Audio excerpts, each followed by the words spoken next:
And let's go for the 100mm, and I think this will either fit or be quite close. So slide that in.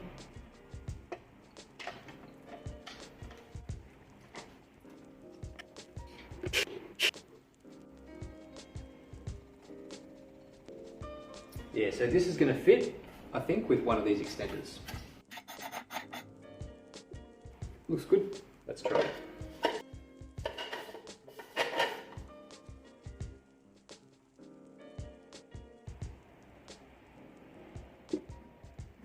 I realise I'm not taking the lens cap off.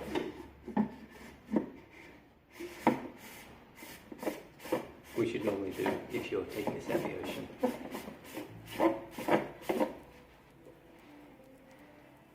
And that's actually a really good fit. So there's like a centimetre or so of gap in between there. You don't want too much gap because then you might start to get vignetting of the actual image itself if there's too much covering up like a big lens would. Alright, that one was easy.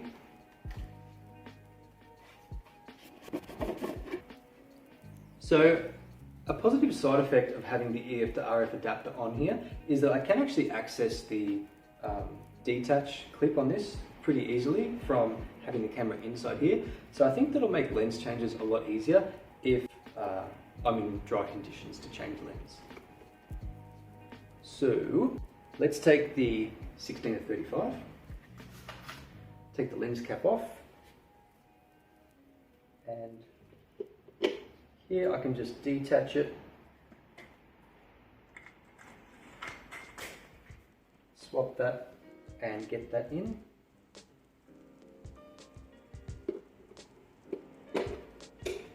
Easy! That was super easy. So this is my P130. And yeah, I think I'll need the extender. Yeah, I'll need the 30mm extender on this one too. So that works for 2 lenses.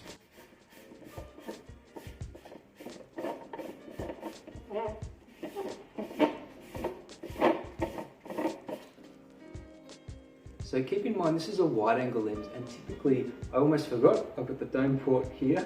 I wouldn't normally be using a flat one on here. They recommend the dome port for most of the photography. So it's good to know that that fits, but let's take this off and check out the dome port.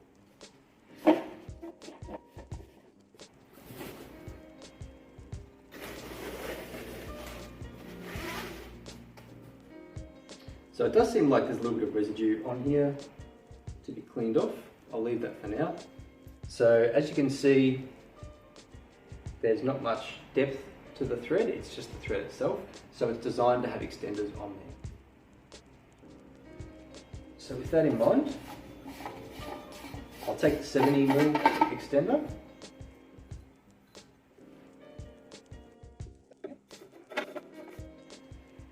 And then very carefully take the dome port. Again, I've got the lens cap on still.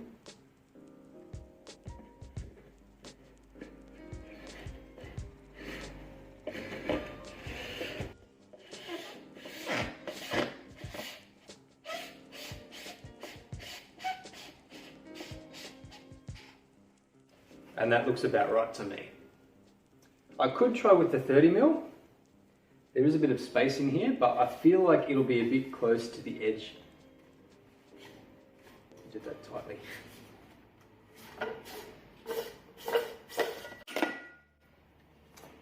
I do feel like that'll get a bit close to the edge of the dome, but let's test it out. You know what? I have actually got a UV filter on here which adds like 1/2 centimetre or thereabouts to it, and it also does have the lens cap on it.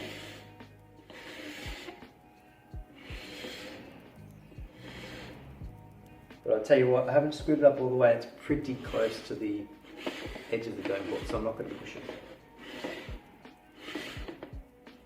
Okay, what's next? We've got the 14mm Samyang. Let's test that out.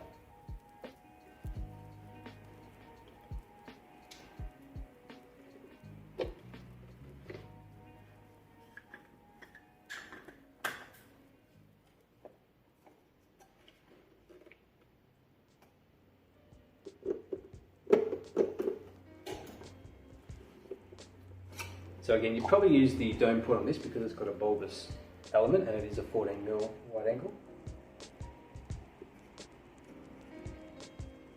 I don't believe you can take off the lens hood actually, which is interesting.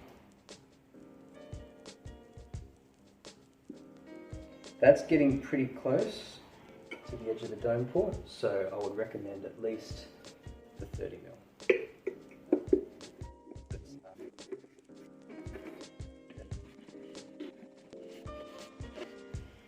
Yeah, that's quite nice. That fits in there well. Okay, next, because we've covered the wide angles, I'm just going to put the dome port away. I don't want it to get scratched.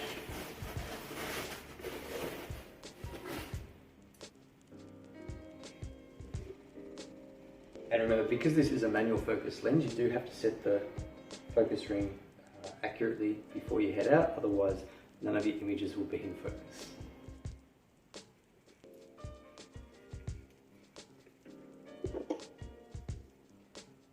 So here we've got the 35mm Sigma.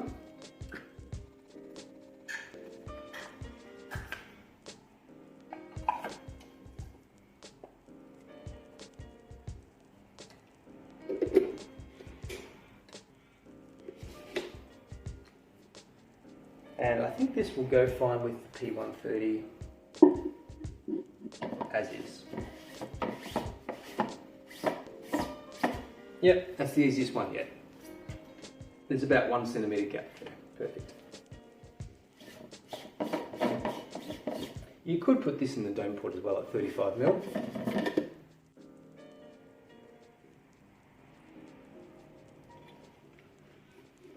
Now I'll do the Sigma 50.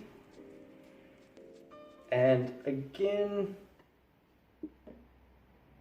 I've got a filter and a lens cap on here. I'm just going to take both of them off, and I reckon that'll fit fine.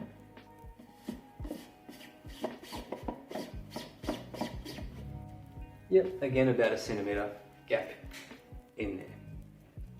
Nice. That's the 50mm. Alright, and what's left?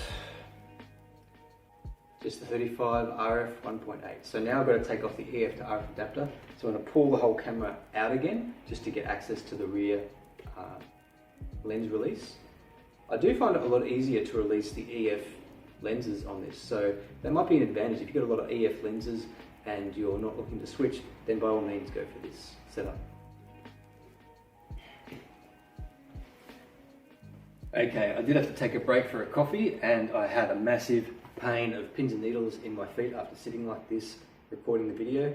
So without further ado, let's grab the 35 RF 1.8 and get it in the camera.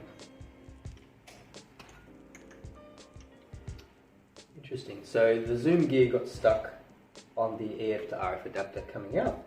So I'm just going to make sure I wiggle that out of the way and slide it back.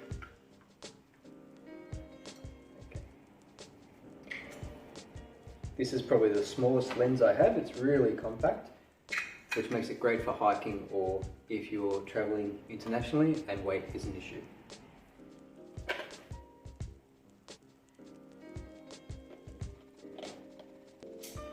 And so as you can see, that is very small on there.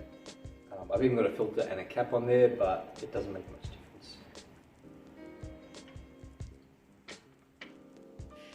And as you can see, it's barely protruding out of the housing part of the thread here. Obviously you can't take this into the water as is, but it doesn't need a very big port at all.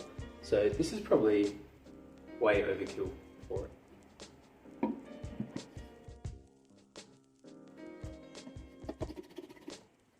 Yeah, there's at least 5 or 6 centimeters gap there. So it's not ideal for this lens, but just out of interest, if I turn this on,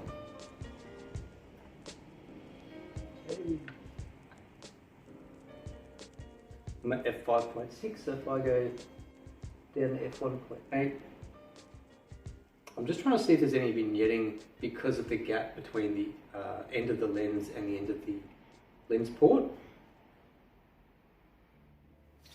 If I take the lens port off,